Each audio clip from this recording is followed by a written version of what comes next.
কেসকিবান্দির পুতের নাম সুলতান খা বাংলাদেশের সংবিধান লিখে দিব। সংবিধান তাজউদ্দিন বুঝে না, না সৈয়দ নজরুল সংবিধান বুঝে না, আসাদুজ্জামান খানরা, মনোরঞ্জন ধর, ডক্টর কামাল হোসেনরা সংবিধান বুঝে না, ওই আলী রিয়াজ বুঝে সংবিধান।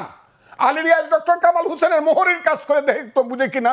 ওই যে রাতের পর রাত না ঘুমাইয়া 381 ঘন্টা বিতর্ক করে 9 মাসের সংবিধান করলো, সেটা বাংলাদেশের সংবিধান সুরিয়া ফেলাই দিয়ে নতুন করে লিখে দিব।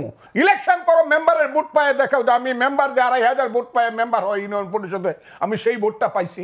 5ই আগস্টের আগে আমরা মনে করছি এরা বুঝি পৃথিবীর সবাই ফিডেল ক্যাস্ট্রো চে গুয়েভারা, আর এখন দেখা যায় আঙ্গুল ফুলে কলা গাছ, কলা গাছ ফুলে বট গাছ, বট গাছ ফুলে দুরা বট গাছ হইছে। বিএনপির নেতৃত্ব আগের রাত্রে কথা বলে মাথা উঁচু করে পরের দিন আবার যখন ইউনূস সাহেবের কাছে গিয়া দেখে যাদের মন্ত্রিত্ব চায় না তাদেরকে ইউনূস সাহেব পাশে বসায়া, সেই সজীব বুয়েদেরকে পাশে বসায় রাখে, একজনও বলে না যে ও থাকলে আমরা থাকবো না।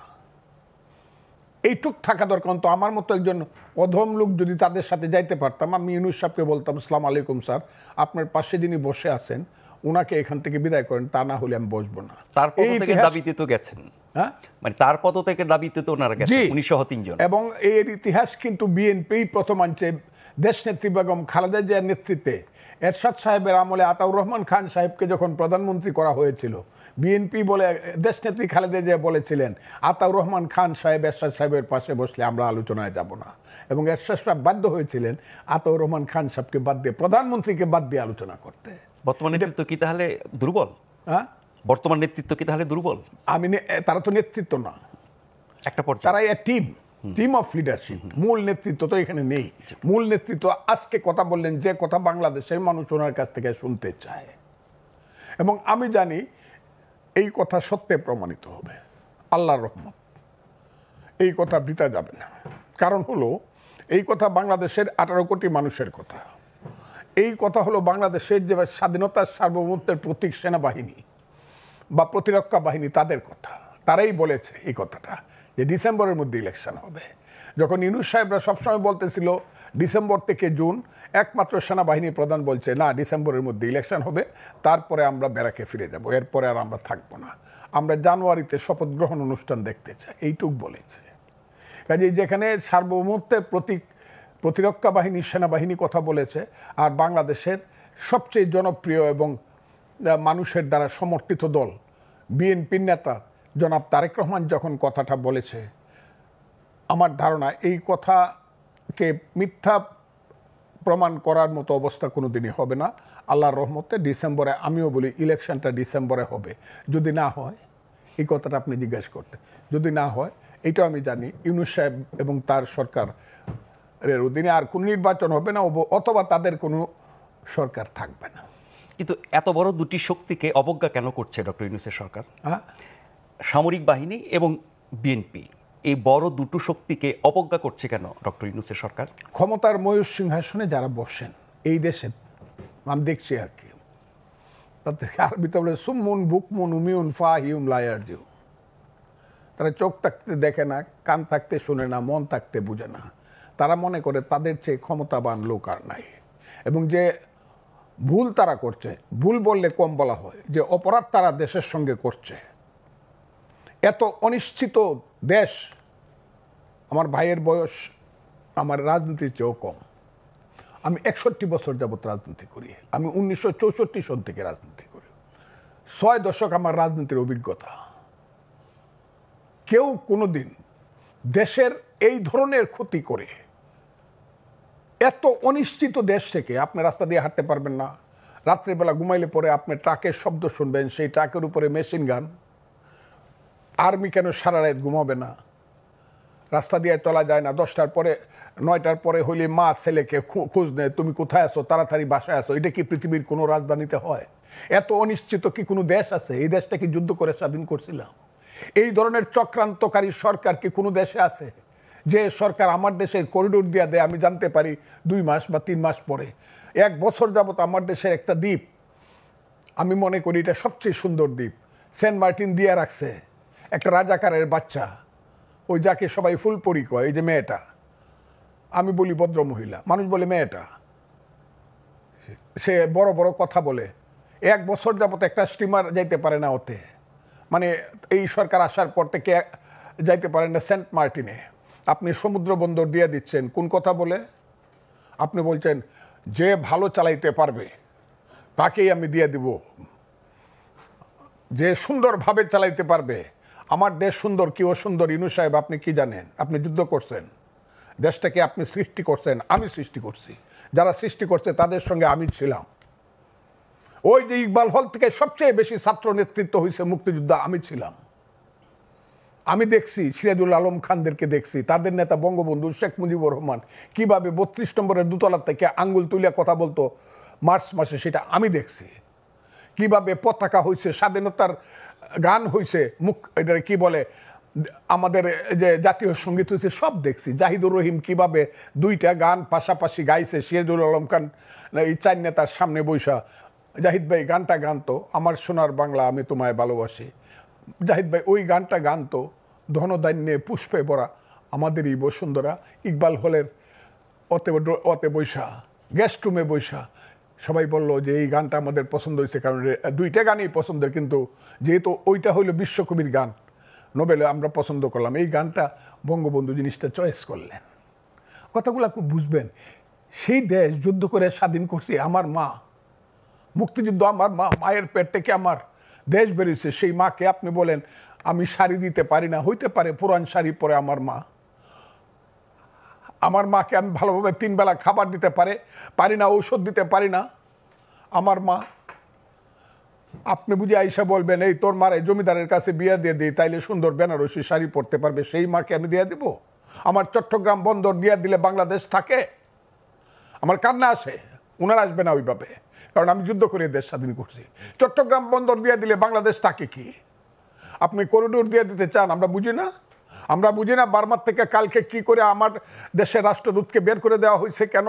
ও এরা আমাদের বন্ধু রয়েছে এখনো। আমি ইউনুস সাহেব বা ইউনুস সাহেবের এইসব ধরনের ওই যে পান্ডা পুন্ডা ছেলে পেলে আমি ফজলুর রহমান, আমি বুঝি না চীনের সঙ্গে আমার সম্পর্ক কোথায় যাবে, বার্মার সম্পর্ক আমার কোথায় যাবে। ওই জায়গাটা যে একটা গাজা উপত্যকা হবে, লেবানন হবে চিরদিনের জন্য, রাতে ঘুমাইলে পরে বোমার আওয়াজ হবে, আমি এটা বুঝি না, নাপাম বোমার আওয়াজ হবে, মেশিন গানের আওয়াজ হবে। ওই যে গাজা উপত্যকা আজকে দেখলাম 36,000 মানুষ একসাথে মারা গেছে। আমার দেশটাকে ইউনুস সাহেব নিতে চান কোথায়? দিব না আমার দেশ, আমি না খাইয়ে থাকবো। আমার দেশ যেভাবে পারি আমি বাঙালি জাতি বাংলাদেশের মন চালাবো। আপনি দিয়ে দেওয়ার কে? কে আপনি দিয়ে দেওয়ার? কে আপনাকে রাইট দিছে বাংলাদেশটাকে আপনি দিয়ে দিবেন বন্ধক? কেন দিবেন আপনি? কোনো রাজনৈতিক দলের জিজ্ঞাসা করার প্রয়োজন মনে করলেন না,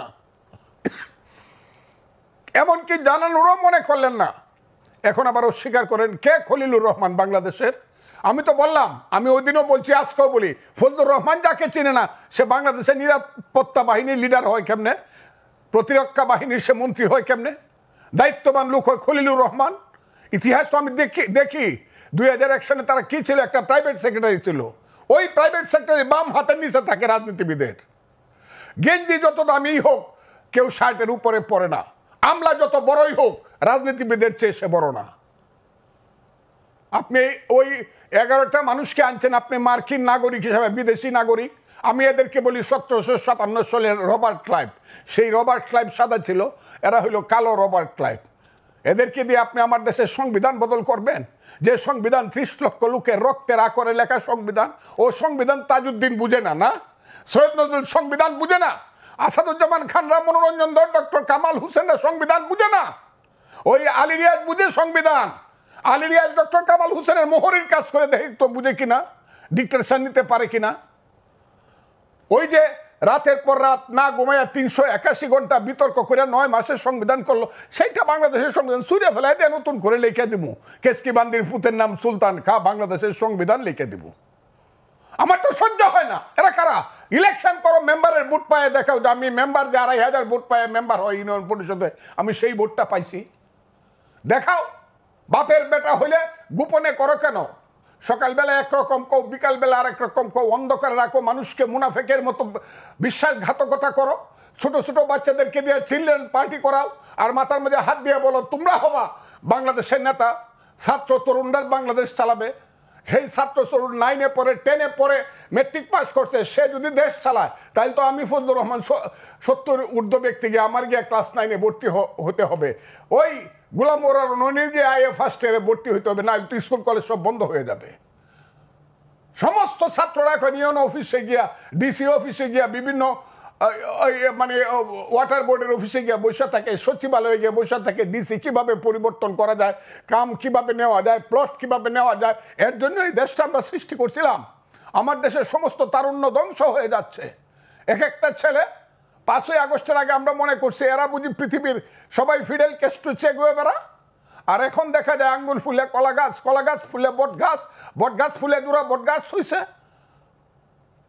ঘর আছে দর নাই, মানুষ আছে রাও নাই, বাড়িতে একটা ঘর নাই, দরজা নাই, সেই সব ছেলেগুলা বিমানে যায় বাড়িতে। এগুলো আমরা দেখি, আমি দেখার দরকার নেই, মানুষ দেখে এগুলা। যাদের পিছনে এক সময় 7 লক্ষ লোক মিছিল করে আসতো, তাদের পিছনে এখন 700 লোক যায় না, 150 লোক হয় না 3 দিন মাইক মারলে পরে।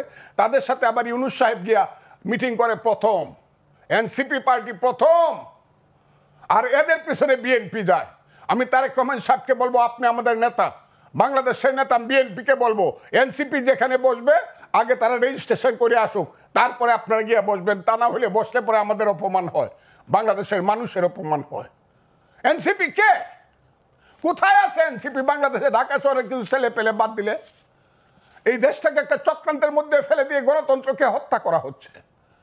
এই দেশটাকে একটা চক্রান্তের মধ্যে ফেলে দিয়ে এই দেশের সমস্ত মানুষের মানবাধিকারকে হত্যা করা হচ্ছে। আর এই দেশটাকে আস্তে আস্তে ধীরে ধীরে কইলে পরেই তো আমারে বকবো, যে বকা বক্তাছে আমার উপরে ফতোয়া হয়েছে আমি মরলে নাকি আমার নামে জানাজা পড়া যাবে না, আমি নাকি কাফের। আমি কথা বললেই হবে। দেশটাকে আমরা এদের জন্য করছিলাম, এই দেশটাকে আমরা স্বাধীন করছিলাম কেন? কি স্লোগান ছিল? এই যে মুক্তিযুদ্ধ হইল, 47কে ভুল প্রমাণিত করে মুক্তিযুদ্ধ হয়েছে। 47 ভুল প্রমাণিত হয়েছে দেশে 52 সনে। যেদিন বলা হয়েছে আমার মায়ের ভাষা, মুখের ভাষা, যেদিন বলা হয়েছে 62 সন, 64 সনে শিক্ষা আন্দোলনে আমি বাঙালি, আমার শিক্ষা ব্যবস্থা ভিন্ন রকম হবে, বাংলা হবে উর্দুর সমান সমান একটা ভাষা, সেই দিনই তো পাকিস্তানের 47 ফলস প্রমাণিত হয়েছে।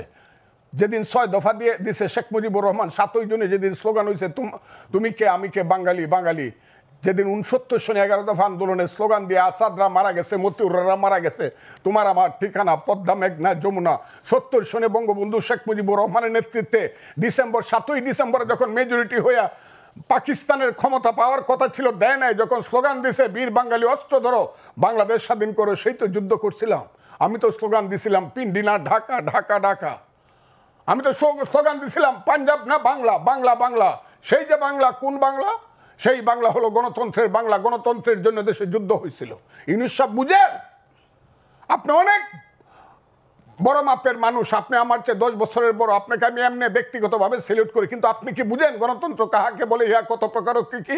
আমরা যখন যুদ্ধ করি বাংকারে থেকে থেকে পাঞ্জাবির বুকে যখন ট্রিগার টিপি, পাশের ছেলেটা যখন গুলি খাইয়া 5 হাত উপরে উঠে বলে মামা, মাকে তুমি দেখো, সেই মা পাগল হয়ে মারা গেছে। ইউনুস সাহেব বুঝেন মুক্তিযুদ্ধ কাহাকে বলে? সেই মুক্তিযুদ্ধ করে লাখ লাখ লোক শহীদ হয়েছে। আমি যে ক্যাম্পে ছিলাম, মৈলাম ক্যাম্প, বালাট ক্যাম্প, মেঘালয়ে, সেই মৈলাম ক্যাম্পে 50,000 শিশু এবং নারী মারা গেছে। অনেকে চ্যালেঞ্জ করে 3 লাখ লোক পায়, আরে 3 লাখ না 7 লাখ লোক তো মারা গেছে শুধু শুধু শরণার্থী ক্যাম্পে। একটা যুদ্ধে খুলনাতে 18,000 লোক একদিনে মারা গেছে। এটা 8ই ডিসেম্বর। কাজে আমি আপনাদেরকে, দেশটাকে রক্তের সাগরে দেশ হয়েছে, এইটাকে নিয়ে এত খেলাধুলা করা উচিত না। এখনো মুক্তিযোদ্ধারা জীবিত আছে। এটাকে, এই মুক্তিযুদ্ধের বিরুদ্ধে যারা স্লোগান দেয় তারা মহাপাপী, তারা আলবদর রাজাকার এবং তাদের সন্তান। এখন দেশটাকে সেই দিকে নেওয়ার চেষ্টা করছে। এক বড় মৌলানা দেখলাম বক্তৃতা করছে, পৃথিবীর শ্রেষ্ঠ দেশ নাকি আফগানিস্তান। আমি মৌলানার নামটা বলতে চাই না, বলতে পারি। আমার কাছে মনে হয়েছে আরে বাংলাদেশ, এটা নাকি আফগানিস্তান বানাইতে চায় উনি, যে আফগানিস্তানকে লিগেল জাতিসংঘের 212টা দেশের একটা দেশ স্বীকৃতি দেয় না, যেখানে 1/3 মানুষ রাতের বেলায় না খায় থাকে। সেই আফগানিস্তান বানানোর জন্য, সেই সাম্প্রদায়িক এবং মৌলবাদী দেশ বানানোর জন্য আমার দেশে প্রত্যেক শুক্রবারে মসজিদ থেকে মিছিল বের হয়।